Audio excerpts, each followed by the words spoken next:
I still don't feel like I'm home. I still feel like I'm just roaming. I feel uneasy. I'm not going back to Haiti. I don't want to live in this climate. And despite people will say, despite everything happening in Haiti, it's home. I'd rather be home. I'd rather be home and take care of home and make home better instead of being somewhere that myself and my people are not welcome.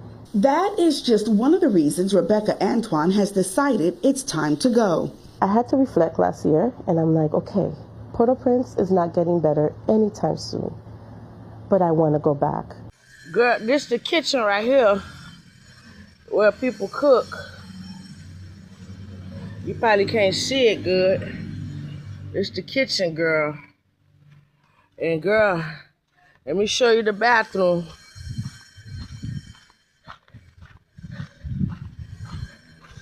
This where you take a shower at. And let me show you where you use the bathroom at. You see that hole? Okay. Now, this where this young lady and her son, she pregnant. She let me stay until I can get out of here or get on my feet. Look. Girl, look, this her son. We all sleep on one bed.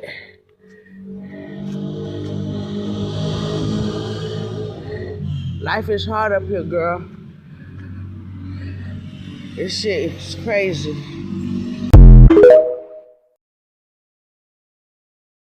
Hi everyone, this is a quick introduction to my YouTube station. My name is Marie Saint-Velice. I'm 36 years old. I was born in Port-au-Prince, Haiti. However, I was raised in Houston, Texas. My parents migrated to the U.S. at the age of 7. So I grew up there in the U.S. is what I'm accustomed to. However, I got into some trouble when I was young, and I ended up getting deported back to my country of origin. Complete shock, you all. Nothing I could imagine.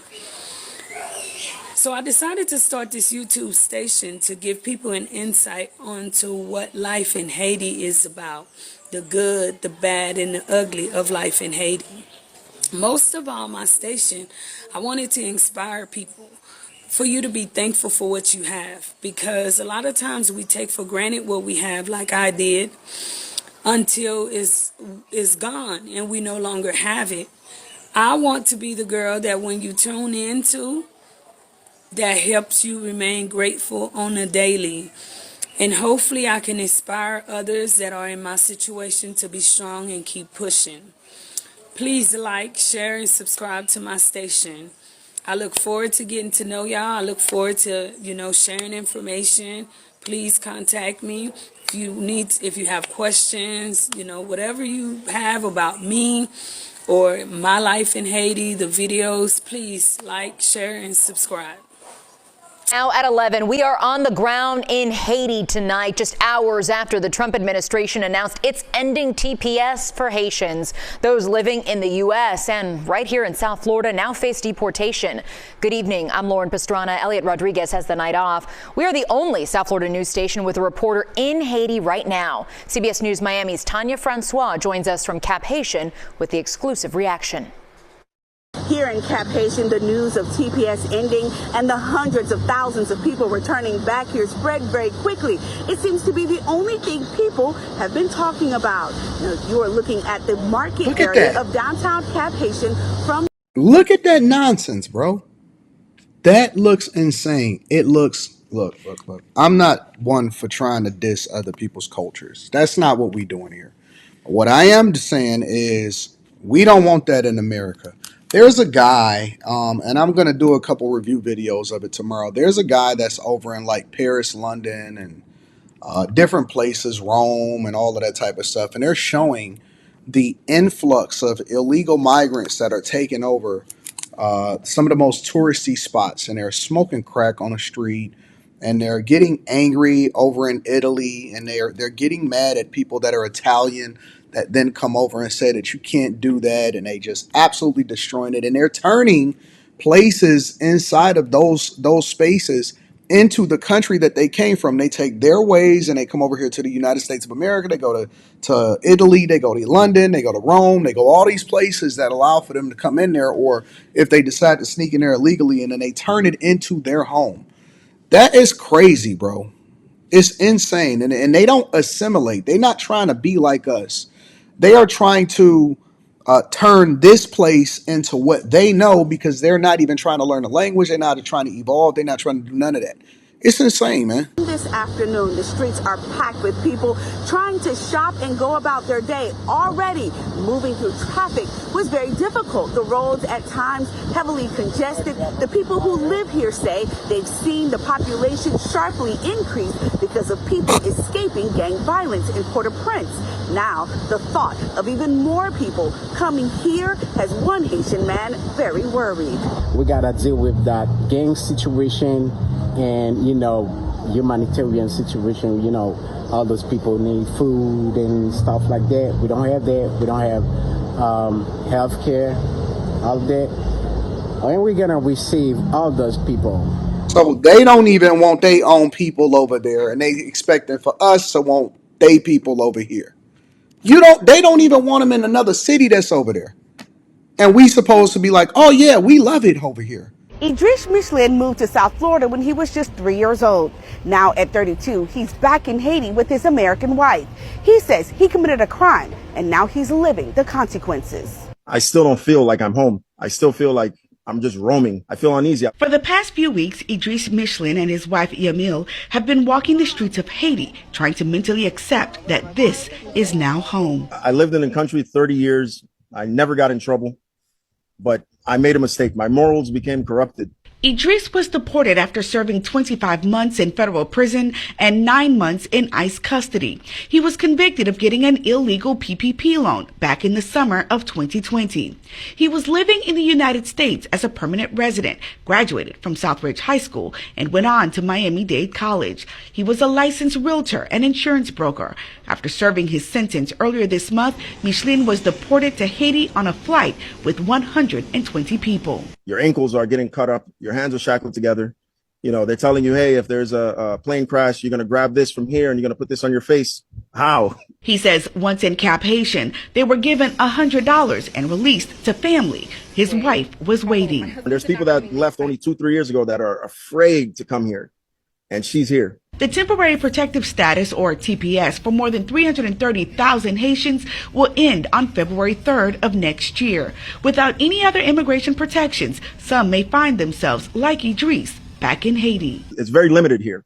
And now that I'm here, to my country where my flag is, the people are wonderful. The people work hard.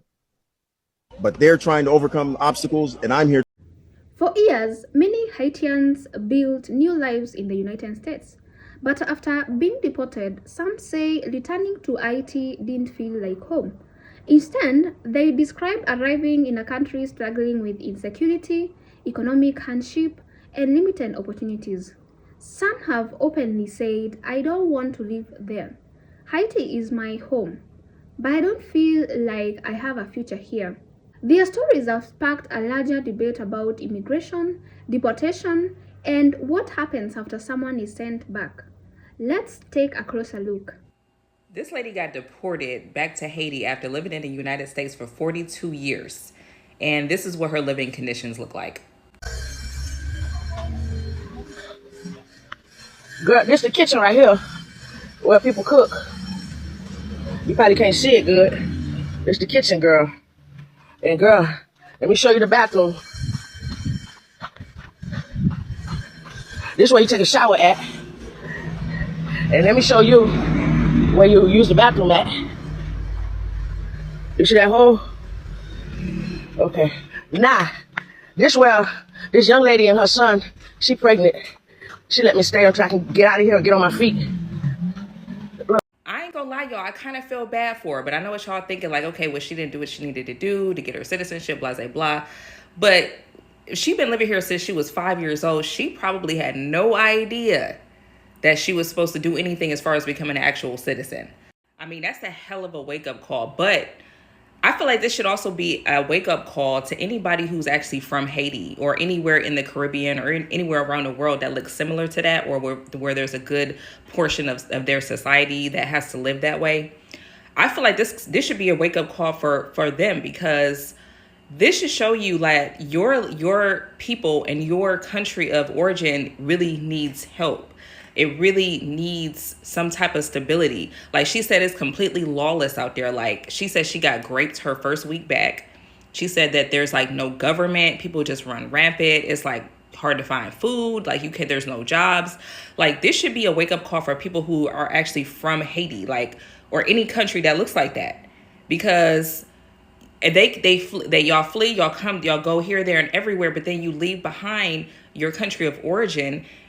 And I understand, like, and it's like, it's funny to me, because it's not funny, but it's like, it's interesting to me, because one of the jabs that they throw at Black America is, well, at least I have a home to go back to.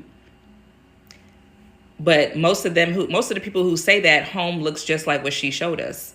So, I mean, that's not even a home that you even want to go back to.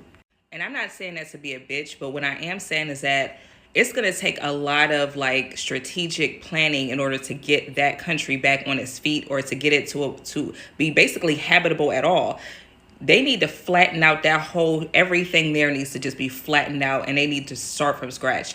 I don't even know if they're even going to be able to rebuild Haiti without some sort of foreign intervention or some sort of foreign alliance like that. Y'all, at this point, Haitians are going to have to form an alliance with another nation in order to fix that. They don't have the manpower to fix that. Otherwise, it's basically going to turn into a no man's land, because everybody's trying to leave. And Haiti has the potential to be a beautiful place, but if everybody leaves and nobody comes back to try to fix anything, it's just dead land. I really do feel bad for her. Like, I feel bad for anybody who has to go back to that situation, because I can't even imagine it. I can't imagine that. But this should be a wake-up call, like, your country needs help. And somebody that's from there needs to be the start of getting it to where it needs to be. At the same time, not everyone who is struggling in Haiti. Some immigrants have succeeded after moving to Haiti, and they have built their lives back and have succeeded. But on the other side, we have seen so many people struggling, even finding jobs, bad living conditions. They have lived in the US for a very, very long time. Now they don't know where to start. Finding a job in some places is quite hard, especially in third world countries. Finding a job that can pay you good money, like the ones that you earn in the US, can be difficult at the same time. Imagine finding a job that pays you $100 a month. Can you be able to survive like that? And remember, your family expects support from you. Maybe some even left their kids in the United States, and now you have a job that is paying you $100. You can barely survive in the country that you've been deported to, or you self-deported to.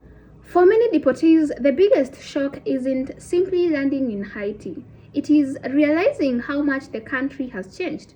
Years away meant leaving behind family connections, jobs, and support systems. Some return with little money, no employment, and nowhere to stay.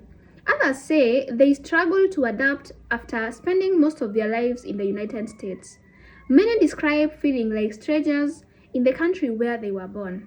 Haiti continues to face serious challenges.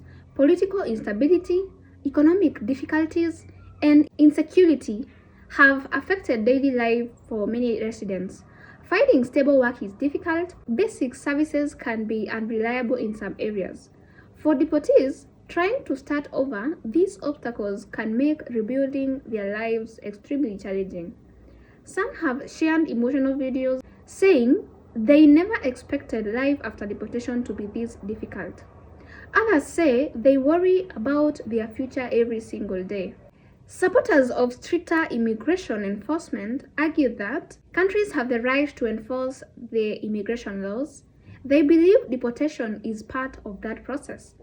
Others argue that more attention should be given to what happens after people are returned, especially if they have lived abroad for many years and no longer have strong ties to their country of birth. This has become one of the biggest immigration debates in America today. It is not just about crossing borders. It is also about what happens after deportation. Behind every headline is a personal story. Some deportees, as they miss their children, families, and communities in the United States. Others say they are trying to stay positive despite the difficulties. Many continue searching for work and hoping for a better future. Their experiences remind us that immigration policies affect real people regardless of where someone stands politically. So the conversation surrounding deportation is unlikely to end, as more stories emerge from people returning to Haiti. The debate will probably continue over immigration policy, humanitarian concerns, and what responsibility, if any, governments have after deportation. What do you guys think? Should more support be provided to deported immigrants after they return to their home countries? Or is deportation simply the final step in enforcing immigration law? Share your thoughts in the comments. And if you enjoyed this discussion, don't forget to hit the subscribe button and join our family. Thank you so much for watching. I'll see you in the next one. Bye for now.